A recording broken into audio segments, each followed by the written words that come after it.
We're back, Seven Rivers Racing, KQEG TV. I'm Dan Dyke along with Al Losi.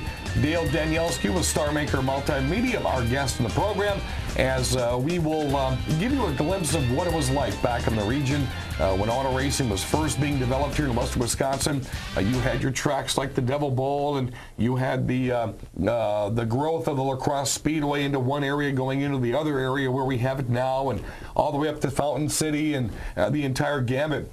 And some of the pictures that Dale brought along today are really going to make some people go, wow. Wow. Oh, absolutely. And beginning with, again, the United States Auto Club was a huge open wheel and stock car group. We'll concentrate more on the stock car guys because that's what's prevalent now at the Speedway. But Larry Butch Hartman was one driver that went on to win many championships in USAC. He won at this track. He also did go on and compete in NASCAR. So that's kind of, where it started, really, before NASCAR became really established. Right. People don't realize USAC back in the 50s and 60s was really bigger than NASCAR. NASCAR took off from there because of some USAC stars, actually. Oh, absolutely. And the open wheel set, the Foyts, the McCluskeys, again, Parnelli Jones, all those guys would race in both. Right. The Unser brothers. It was just fantastic. Mm-hmm. So as we start looking at some of the pictures you brought in back of the day, who's the 75 car? That would be Mr. Butch Hartman, many-time champion. Of course, this person doesn't need a whole lot of introduction. Dale Earnhardt See Sr. the mustache from here. Did race out at the Speedway. You can almost see a figure 8 there in Speedway. Yeah, I think this photo is actually from Slinger, but then you go to Bobby Allison, many-time NASCAR winner, Cup champion. Obviously, that car wasn't raced too much on those super speedways, but he did compete a lot at the short track level throughout Wisconsin, and he'd always say, hey, I got to go to Wisconsin so I can learn something because I'm getting my butt kicked all the time.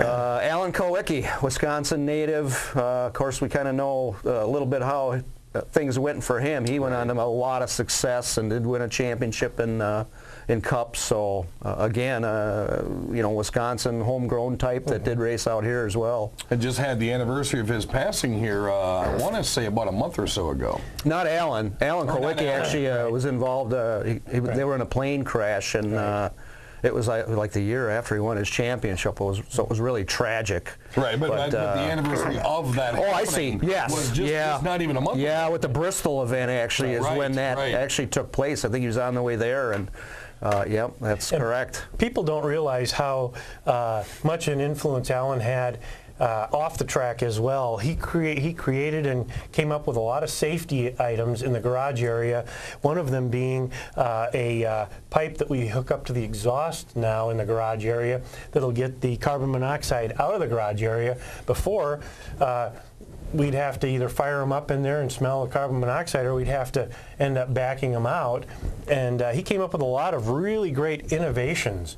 Interesting, yeah. And he was an engineer, so yes. I guess it's not a total surprise that would have occurred. Well, then we go on to a familiar name, Rusty Wallace, former Cup champion. Yep. Rusty raced out here more than once and did very well. Of course, he was competing in ASA, actually some Artco racing before ASA. Did very well, pretty much cut his teeth, racing the short tracks, and some being in Wisconsin, and of course here in La Crosse. This is kind of a flash from the past with Dave Marcus. He was really one of the first to move from Wisconsin south and take his chances in making a name for himself in NASCAR, and he did very well. And an interesting fact about Dave Marcus is he has finished second in the Winston Cup points more than anybody else in history. Pretty much every time, not every time, but most of the times that Richard Petty won the championship, Marcus was second. Mm-hmm. He did very well. Yeah. He couldn't quite crack off that championship season, but he was always right up there, a good competitor, won races. People didn't really realize it because towards the end of his career, he really didn't have the equipment to compete. No, and he was kind of a low-dollar guy. Right. Low-dollar meaning didn't have the big sponsors and all the equipment. Maybe some of the others did, but did very well for himself. Right. And he's from this area. From Wausau, Wisconsin, actually, and a lot of ties in the immediate area. Right. Comes back to hunt and So he's still a part of really the racing here in a way. Next couple of shots we have, a gentleman doesn't need any kind of an introduction. No. You can tell by the number, you can tell by the color, and you can tell by the name Dick Trickle. The famous Dick Trickle. Of course, I think he's probably right up there in the top, for sure the top 5 in wins at the Speedway here. I'm not sure exactly where he rates, but he won a ton of races, championships everywhere. Supposedly has won over 1,000 main events. That photo was not one of his memorable days, I guess, that occasion. That was at Daytona. They had put a Mercury Montego together to go racing down south in Daytona, and that was the result. So didn't always go well. Looks but like it's had better days. Yes. Oh, absolutely. That was a bad wreck. Familiar though. Yeah, that was the one he used for many years, short track racing. This actually is a car that Dick did race in USAC competition here at the fairgrounds. So that's a shot of him when he was doing that. And of course, Dick back each year for Oktoberfest, and we like seeing him back out there as he introduces races. Yeah, and then you've got Teddy Musgrave, ended up being a NASCAR truck champ, and of course he got his start racing for the most part, a little bit in Illinois, but most of his racing was done in Wisconsin, including here. And it's really kind of odd to see all the big names, and I hope there's kids that watch the program that know some of these names that had no clue on Wisconsin. How many drivers got their feet wet or muddy right here at the Crosse Speedway or in the state of Wisconsin itself? Yes, and again, the caliber of competition was what dictated that. It was just the place to be. You could race 5 nights a week or better. And against that type of competition, you know, it's all about track time. It's about seat time. You could get it here in Wisconsin. Right. And you had, it was not just the seat time, it was the competition.